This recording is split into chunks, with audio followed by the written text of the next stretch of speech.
Ormai è conclamato. La curva dei dati sanitari dell'emergenza coronavirus in Veneto è in calo. Lo conferma anche il presidente della regione, Luca Zaia. Abbiamo un'immagine intanto di una curva che decresce. Se vedete la curva delle terapie intensive si sta costruendo specularmente. Prendete la curva, la tagliate a metà tra la fase di ascesa e quella di discesa, adesso vediamo proprio specularmente che segue la fase in fase calante, è praticamente speculare a quella crescente. Speriamo continui questo trend.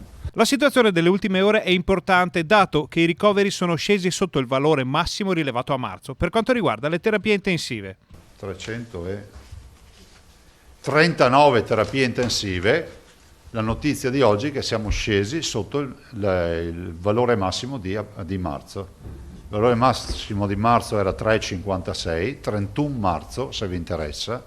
Il momento è critico, anche perché l'attenzione verso i comportamenti corretti da parte dei veneti e l'arrivo dei vaccini sono due fattori che possono davvero far cambiare rotta a questa emergenza in modo definitivo. Se continuiamo con questo bel lavoro di attenzione che facciamo, che dobbiamo avere come cittadini, è ragionevole pensare che se ne possa uscire, e se a questo combiniamo il tema dei vaccini, diciamo abbiamo ancora più tranquillità rispetto a questa uscita.